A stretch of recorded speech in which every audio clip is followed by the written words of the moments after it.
ಹಂಸಲೇಖ ಅವರು ಬಂದಿರೋದು ನನಗೆ ಭಾಳ ತುಂಬ ಹೃದಯಕ್ಕೆ ಹತ್ತಿರವಾದವರು. ಮತ್ತು ಒಂದು ದೇಸಿ ಸಂಸ್ಕೃತಿನ ಇವತ್ತು ಪ್ರಮೋಟ್ ಮಾಡ್ತಿರೋರೇ ಅವರೊಬ್ಬರು ಅಂತ ಹೇಳಿದ್ರೆ ಅದರಲ್ಲಿ ಎರಡನೇ ಮಾತಿಲ್ಲ.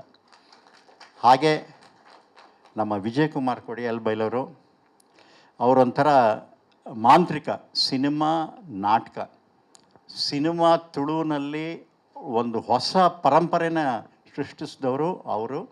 ಇತ್ತೀಚೆಗೆ ಅವರು ಗೂಳಿಗ ಅಂತ ಒಂದು ನಾಟಕ ಮಾಡ್ತಾ ಇದ್ದಾರೆ. 850 ದಾಟಿಬಿಟ್ಟಿದೆ. It may reach 2000 shows. It will be record. ಅಂದರೆ ಒಂದು ಆ ಕತೆ ಇದೆಯಲ್ಲ ಅಷ್ಟು ಚೆನ್ನಾಗಿ ಮಾಡಿದ್ದಾರೆ. ಇನ್ನು ಮಣಿಕಾಂತ್ ಕದ್ರಿ ಅವರು, ಹಾಗೆ ಆದಿತ್ಯ ಅವರು ಪ್ರೊಡ್ಯೂಸರ್ಸು. ಆಮೇಲಿಂದ ನಮ್ಮ ಮಣಿಕಾಂತ್ ಕದ್ರಿಯವರು ತುಂಬ ಶ್ರಮ ಪಟ್ಟಿದ್ದಾರೆ. ಯಾಕೆಂದರೆ ನಮ್ಮ ಜೊತೆ, ಏಕೆಂದರೆ ಈ ಡೈರೆಕ್ಟ್ರೆಲ್ಲ ಹುಚ್ಚು, ಒಂದೇ ಸರಿಗೆ ಅವ್ರಿಗೆ ಟ್ಯೂನ್ಗಳು ಓಕೆ ಆಗೋಲ್ಲ. 10 ಸರಿ ಕೇಳಿ ಕೇಳಿ ಕೇಳಿ ಕೂತ್ಕೊಳ್ಳಿ ಸರ್. ಹಾಗೆ ಆಮೇಲೆ ಉಷಾ ಭಂಡಾರಿಯವರು, ಅವರೆಲ್ಲರೂ ನಿಮಗೆ ಗೊತ್ತಿರೋರು. ಹಾಗೆ ದಿವ್ಯಾ ಅಂತ ಹೊಸ ಹುಡುಗಿನ, ಈಕೆ ಎಕ್ಸ್ಟ್ರಾಡಿನರಿ ಭರತನಾಟ್ಯ ಡ್ಯಾನ್ಸರ್. ಮೂಡುಬಿದ್ರೆನಲ್ಲಿ ನಮ್ಮ ಆಳ್ವಾಸ್ ಕಾಲೇಜಲ್ಲಿ ಶೀ ಸ್ಟಾರಲ್ಲಿ. ಹಾಗೆ ಎಲ್ಲರನ್ನೂ ಸೇರಿಸಿ ಒಂದು ಚಿತ್ರ ಮಾಡಿದ್ದೀವಿ. ನಮ್ಮ ಟೆಕ್ನಿಷಿಯನ್ಸ್ ಎಲ್ಲ ಇದ್ದಾರೆ, ನಮ್ಮ ಎಡಿಟರ್ ಇದ್ದಾರೆ, ನಮ್ಮ ಅಸೋಸಿಯೇಟ್ ಡೈರೆಕ್ಟರ್ ಇದ್ದಾರೆ, ನಮ್ಮ ಸೌಂಡ್ ಇಂಜಿನಿಯರ್ ಕುಮಾರ್ ಇದ್ದಾರೆ, ನಮ್ಮ ರಾಜೇಶ್ ಪ್ರೊಡಕ್ಷನ್ ಮ್ಯಾನೇಜರ್ ಇದ್ದಾರೆ. ಯಾಕೆಂದರೆ ಅವ್ರಿಗೆ ನಾವು ಕೊಟ್ಟಿರೋ ಅಷ್ಟು ಕಷ್ಟ. ಆರ್ಟಿಸ್ಟ್ಗಳನ್ನು ಕರ್ಕೊಂಬರ್ಬೋದು, ಕೋಣೆಗಳನ್ನ ಕರ್ಕೊಂಬನ್ನಿ ಅಂತ ಹೇಳಿದ್ರೆ ಅವ್ರ ಪಟ್ಟ ಕಷ್ಟ ಅಷ್ಟಿಷ್ಟಲ್ಲ. ಹಾಗೆ ಪ್ರತಿಯೊಬ್ಬರು ನಮ್ಮ ಯೂನಿಟ್ನವರು ತುಂಬ ಕೆಲಸ ಮಾಡಿದ್ದಾರೆ. ಈ ಒಂದು ಸಿನಿಮಾ ಮಾಡೋದಕ್ಕೆ ನಾನು ಮೊದಲಿಂದನೂ ಏನಾದ್ರು ಒಂದು ಹೊಸದೇ ಹುಡ್ಕೋದು. ನಾನು ಮಾಡಿದ್ದೇ ನಾನು ಎರಡನೇ ಸರಿ ಮಾಡಲ್ಲ. ಅಂಥದ್ರಲ್ಲಿ ಇದೊಂದು ಕತೆ ನನಗೆ ಸಿಕ್ಕಿದಾಗ ನಾನು ವಿಜಯ್ ಕುಮಾರ್ ಕೊಡಿಯಾಲ್ ಬೈಲವರು ಇಲ್ಲಿಂದ ದೂರ, ಯಾಕೆಂದರೆ ಅವರು ತುಂಬ ಬ್ಯುಸಿ.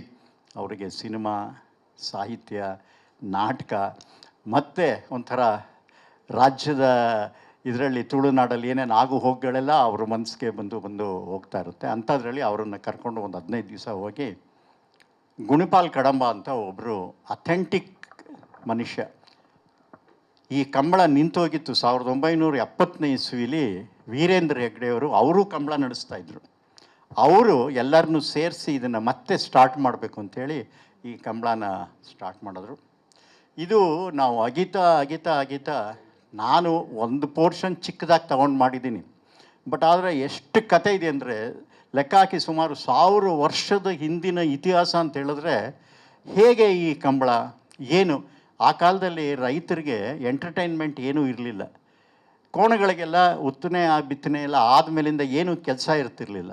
ಸರಿ, ಯಾವಾಗ ಇವರು ಚಿಕ್ಕದಾಗಿ ರೇಸ್ ಸ್ಟಾರ್ಟ್ ಮಾಡ್ಕೊಂಬಂದರು. ಅದಕ್ಕೆ ಈಶ್ವರಂದು ಇದು ಬಂತು, ಭೂತಾರಾಧನೆ ಬಂತು, ಆಮೇಲೆ ನಂಬಿಕೆಗಳು ಬಂತು. ಒಂದು ಫ್ಯಾಮಿಲಿ ನಡೆಸ್ತಾ ಇದ್ರೆ ಅದನ್ನು ನಡೆಸಲೇಬೇಕು, ನಿಲ್ಲಿಸ್ತಾ ಇದ್ರೆ ಏನೇನು ಅನಾಹುತಗಳಾಗುತ್ತೆ ಅಂತ ನಂಬಿಕೆ ಅವರಿಗೆ. ಆ ಥರದ್ದೆಲ್ಲ ಬೇಕಾದಷ್ಟು ವಿಷಯಗಳನ್ನ ನಾವು ಕೂಡಾಕಿದ್ವಿ.